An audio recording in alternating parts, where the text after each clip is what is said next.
大家好，欢迎收看爱用台语，我是爱用, and today I'm here with my friend Brian. Hi everyone, I'm Brian. So Brian had a really interesting idea for his channel, which was to do a challenge. You want to tell us about that a little bit? Right, so I know that you speak Taiwanese really well, and Thank you. I've been working really hard on my Taiwanese, but it's still not that great. So I decided to give myself a little challenge, and we're going to try, and I'll have to use Taiwanese at a restaurant later. So you can check that out on my channel, Brian to Taiwan. Definitely head over to Brian's channel, check that out. But before we actually get to the challenge part, Brian needs to learn how to order stuff in a restaurant in Taiwanese. So we've got some basic stuff we're going to go over here. How about we start with just some flavors? Okay, I've learned some flavors before. You've learned some flavors. So what flavors have you learned already? Oh, okay, sung. Sung. Sung. Sung. Yeah, it's first tone. Sung. And sung means Sour. sour, right? Okay, sung. And what else you got? Ko. Ko, all right? And ko is bitter. Bitter. And so in Taiwanese, there's this thing they do where they really like to put sort of two sounds after an adjective. Right. You've probably heard that? Yeah. So for ko, they would normally say something like ko day day. Ko day day. Yeah, ko day day. And the day day doesn't really mean anything. It just kind of like emphasizes, right? It gives it a little more feeling. Yeah, it gives it a little more flavor, feeling, that kind of thing. So ko day day. Right. Ko day day. All right, what else you got? Hiam. Hiam, right? So hiam is for spicy. Yeah. And then we got my favorite, which is sweet. Sweet. Tea. Teen. Okay, so it looks like teen, right? Because it's spelled with a T. But All right. Ding. yeah, teen. So it's that nasal sound, ding. And for ding, the double word there is ding but but. Ding but but. Ding but but. So it's a very very cute word. Ding but but. And last one would be your standard main course style, salty or savory. Giam.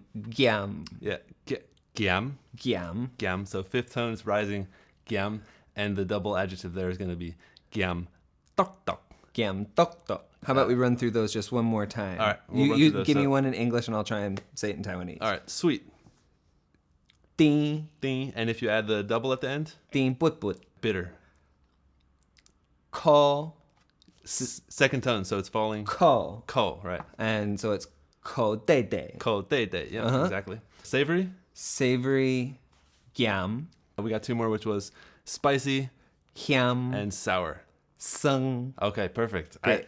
I think you're almost ready. I'm ready for talking about flavors. Ready for talking about flavors. That's about it, though. All right, so we also have some textures to talk about, right? Because food, you got to get the right mouth feel. That's very important for a meal. So let's do that. So probably my favorite mouth feel is one that's really really interesting. Is everybody knows it in Taiwan they write the letter Q Yeah. You see that everywhere. everywhere. So how do you interpret Q? It's like chewy. It just means something's like chewy, kind of gelatinous or sort of. Chewy, gelatinous. Yeah. So Q, even though they write Q, it's a Taiwanese word. Really? It's a Taiwanese word, and the word in Taiwanese is Q. Q? Really? Yeah, Q. I had no idea about that. I actually thought that like it was just they liked the letter Q. Yeah, so actually it's Taiwanese. It's Q, and it means rubbery. But for food, it kind of just means that chewy. It's a good kind of rubbery, I guess. So is there a word for like the bad kind of rubbery for like if you have like squid that's overcooked or something? Sometimes if it's a little bit overcooked,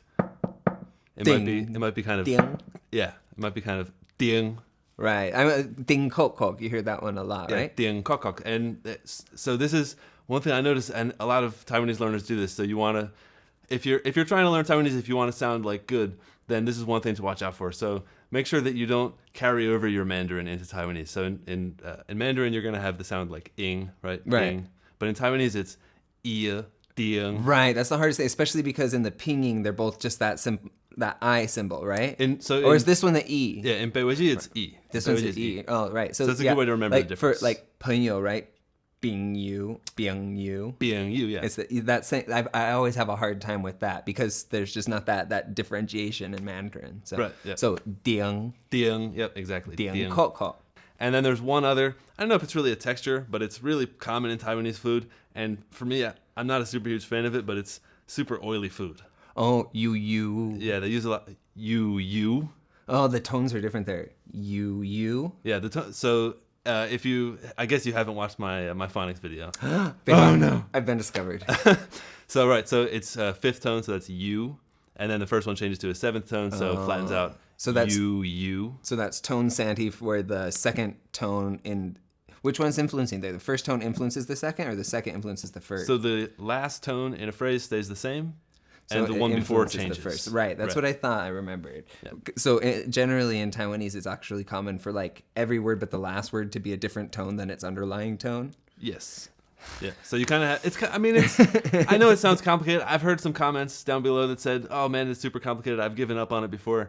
But you know what? Don't give up. It's not that hard. There's basically 2 tones for every syllable. Right. So you're going to use one tone most of the time, and then the other tone at the end. Yeah, before you recommended a book for me, and at the very beginning of the book, it teaches how those tone sandhi rules work. And I started working on them, but that is a lot of brain power to start working. But I also heard before friends recommending when learning Taiwanese, one way to help with that is to learn on a phrase level rather than on a vocabulary word level. Right. What would you say? Yeah, no, definitely. I think you have to learn it at the sort of phrase level.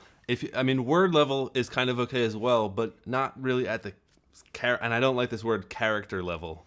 Oh, because there are some Taiwanese words that are 2 syllables, Right. Instead of being just one syllable, like Taiwan or Chinese Mandarin characters. Right, exactly. Definitely want to learn per longer phrase than per syllable. Where it's more important to learn the actual vocabulary word from your language rather than trying to go on a syllabic language, syllabic level for Taiwanese. And this is Brian and I were just talking about this before we started filming. So you really want to make sure that you're translate from your language. Okay, if your language is English, translate from English when you're learning Taiwanese. You don't need to go to Mandarin first and then go to Taiwanese. You can just go directly to Taiwanese. Everything works fine. All right, so let's go. So let's take a look at the menu for the restaurant that we're going to go to, because I wanted to teach Brian some of the foods that you might. I don't know what he likes to eat, but we'll find out, and then we'll teach him how to say that in Taiwanese. Yeah, that sounds great. Cool. All right, so we just took a look at the menu for the restaurant we're going to, and Brian picked out some foods he likes. I picked out some foods I like. So let's go over those. So we're starting with the diamshim. Diamshim. So that's the kind of like, I don't know, side dishes, little buns and that kind of stuff. Right, the small dishes that you kind of share with the group. So I love xiaolongbao. Okay, so that one is going to be such those little dumplings in the little bamboo basket there. Right, the soup dumplings. Yeah, the soup dumplings. So in Taiwanese, they're just called soup dumplings. So it's going to be teng bao. Teng bao. Teng bao. Yep. That's easy. Okay. Easy one. And then beef wrap, my favorite. All right, the beef wrap. So the beef wrap, well, cow is gu. Gu. Yeah, so then beef is gu ba. Gu ba. Gu ba. And then a beef wrap will be a gu ba geng. Gu ba geng. Yeah, so you got to change that, right? So it's gu ba geng. So that's the geng affecting it there. Yep. Gu ba geng. Ba. It's like a... Oh, ba. Yes, it becomes a second tone, so it's a falling tone. Gu ba geng. Gu ba geng. Yeah, exactly. Okay. Yeah, gu ba geng. I'm a meat guy myself, but we can go for one veg course anyway. Yeah, it was either that or fish, and I think the vegetable ones look pretty good. So if you want to order vegetarian food in Taiwanese, you're going to order so shit. So shit. Yeah, so shit. And I know maybe it sounds kind of funny for a native English speaker, but so shit will be vegetarian. And then we're going to get the so shit cui giao. Cui giao. Cui giao. So cui is steamed and giao is dumpling. Oh, okay. Yeah. So shit cui giao. Cui giao. Cui giao. Yeah, so shit cui giao. Huh. Cool. All right, so we've got our diamshim. And then we were looking also at the zhu cai. So that would be the main courses. And I've heard that this restaurant has some pretty good gu ba mi. So there's our gu ba again. Right. And mi is noodles. Right, so beef noodles. Beef noodles, typical Taiwanese fare. stereotypical Taiwanese fare. So we've got our gu ba mi. So this restaurant we're going to is actually a tea house. And they're very big on tea. So they've got tons and tons of tea. I'm probably going to go for the 913, which is their sort of main, standard chef special or whatever you want to call it. So that will be called the Gyu It Sam. Gyu It Sam. Yeah, Gyu It Sam. So I'll do another video on numbers in Taiwanese. There's kind of like 2 versions of each number. Right. So this one will be called the Gyu It Sam Day. And then you were going to go for the green milk tea with QQ. green milk tea with QQ, right? So there's that Q again. Milk tea is it's kind of a new concept in Taiwanese. I think it's only about 30 years old or so, generally speaking. There's a lot of words you kind of have to invent new words for. So I've heard a couple for milk tea. I've heard ni day. Ni day. And I've also heard gu liang day. Gu Ling Day. And then green tea. So green tea will be called liek day. So this is QQ Ni Lik Day. QQ ni liek day. Yeah. Yay! Great. It Cool. sounds so cute. All right. So I think we are ready to go, but we need to make a reservation first. Oh, we do need to make a reservation. That was part of the challenge. So we'll give them a call, and Brian's gonna make our reservation. All right. Good luck. Wish me luck. I'll need it. 喂，你好，我要定位，敢有吃饱？吃饱，吃饱啊？敢好吃？好好吃哦。好好吃哈。So what do you think? Did the little like sort of mini lesson that we had before we went over to the restaurant was that useful for you? Yeah, I definitely think so. Like in my everyday life, I have lots of chances where I could speak Taiwanese, but I'm not always confident enough to do it.